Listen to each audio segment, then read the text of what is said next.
నమస్తే, నేను మీ Ashok Kumar. Welcome to our channel. Amaravati మొత్తం మీద చట్టబద్ధత పొందింది. ఇటు ఆంధ్రప్రదేశ్లోని శాసనసభ తీర్మానం చేయడము, అటు పార్లమెంట్లో లోక్సభలోనూ అదేవిధంగా రాజ్యసభలోనూ ఆమోదం పొందడం జరిగింది. ఆ యొక్క బిల్లు దేశవ్యాప్తంగా ప్రతి ఒక్క ఎంపీ ఆశీర్వదించారో, ఒక వైసీపీ వాళ్ళు తప్ప. ఈ క్రమంలో ఏదైతే ఒక క్యాపిటల్ సిటీ ఉంటుందో ఒక రాష్ట్రానికి, ఒక పక్క మనం చూస్తే తమిళనాడులోని చెన్నై రాష్ట్ర ఆదాయంలో, రాష్ట్ర ఖజానాకు వచ్చేటువంటి ఆదాయంలో ఏకంగా 40% ఒక చెన్నై నుంచే తీసుకుంటుంది తమిళనాడు. అదేవిధంగా మనం ఒక పక్కన తెలంగాణ వ్యవహారం కనుక చూస్తే ఏకంగా 100లో 55 రూపాయలు ఒక హైదరాబాదే అందిస్తుంది రాష్ట్ర ఖజానాకి.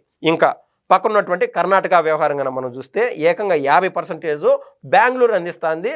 ఆ యొక్క ఏదైతే బడ్జెట్ పెడతారో దాంట్లో ప్రతి రూపాయి కూడా ఈ యొక్క బెంగళూరు అందిస్తుంది కర్ణాటకకు సంబంధించి. ఈ క్రమంలో ఆంధ్రప్రదేశ్కి అమరావతి ఎంతైనా అవసరం అనేటువంటి విషయం దేశవ్యాప్తంగా తెలుసు కాబట్టి ప్రతి ఒక్క ఎంపీ, దేశంలో ఉన్నటువంటి వాళ్ళు నిండు మనసుతో ఆశీర్వదించారు. ఒక వైసీపీ వాళ్ళు వాకౌట్ చేశారు. అయితే ఈ క్రమంలో నేను విజయసాయి రెడ్డి గారు చేసినటువంటి ట్వీట్ గురించి మాట్లాడాలనుకుంటున్నాను. ఆయన మొత్తం మీద నేను ఎన్నో రోజుల నుంచి చెప్తానే ఉన్నాను, ఆయన జగన్మోహన్ రెడ్డి గారికి పూర్తి స్థాయిలో కట్టపలాంటోడు.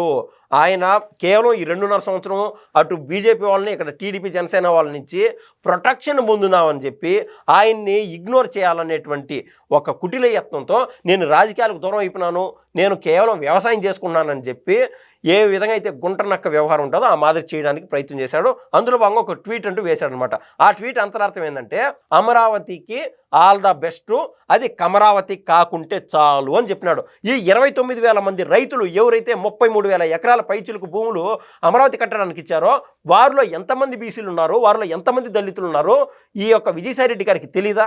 ఆయన ఏంది కులాల ప్రస్తావన చేయడం ఏంది? అసలు ఆయనకి ఏమి సంబంధం రాజకీయాలు?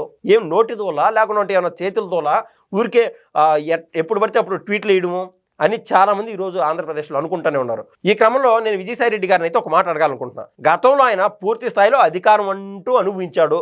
జగన్మోహన్ రెడ్డి గారు సీఎంగా ఉన్నప్పుడు నీకు నిజంగా కన్నా సెల్ఫ్ రెస్పెక్టే కన్నా ఉండింటే ఆ రోజు నువ్వు ఏ2 కాదనే వ్యవహారం నీకు బాగా తెలుసు కదా. నువ్వు ఏ2 కావు అని చెప్పి ఆ రోజున ఎందుకు నువ్వు వైసీపీని వదిలి బయటికి రాలేకపోయినావు? అంటే అధికారాన్ని ఎంజాయ్ చేయాలా, అధికారం లేని సమయంలో నువ్వు ఉండలేకున్నావు ఇప్పుడు. ఎందుకంటే లేటు వయసులో ఘాటు ఆలోచనలు నీకు పెరిగిపోయినాయి.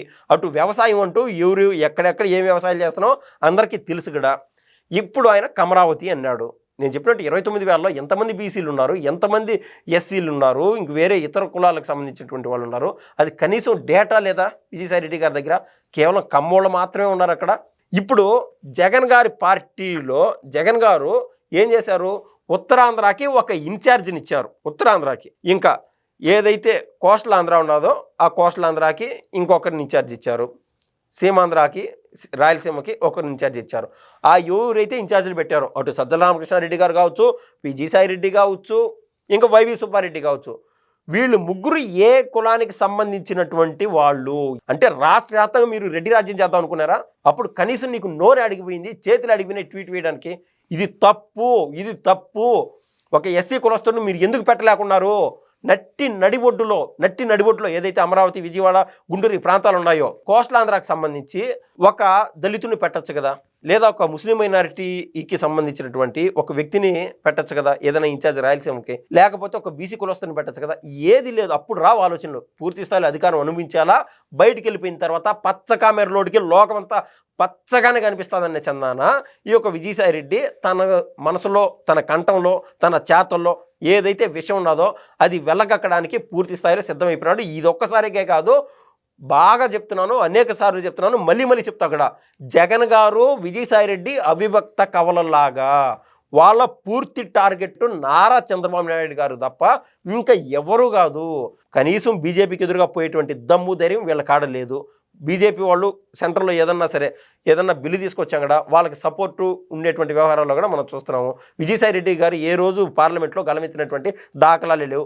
ఎందుకంటే ఈయన చేసినటువంటి పాపాలు, తప్పుల్లో ప్రతి దాంట్లో ఏటుగా చిక్కున్నాడు.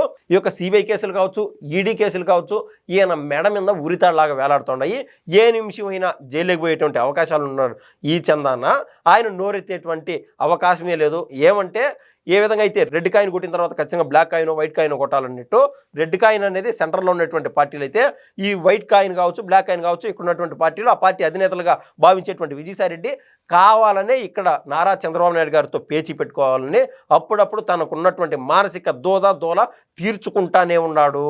ఈ క్రమంలో విజయసాయిరెడ్డి గారికి నేను చెప్పేటువంటి సలహా ఏంటంటే, మరోసారి కులాల ప్రస్తావన దయచేసి తీసుకురావద్దు. ఆంధ్రప్రదేశ్ ఎన్నడూ లేని విధంగా ఈయన పరిపాలించినటువంటి వైజాగ్ ఏదైతే ఉన్నదో, వైజాగ్లో రుషికొండ ప్యాలెస్ ఎందుకు కట్టినారనేటువంటి మాటకి సమాధానం ఆయన ట్వీట్ రూపంలోనూ కనీసం ప్రెస్ మీట్లోనూ ఈ రోజుకి నోరెత్తినటువంటి దాఖలాలు లేవు.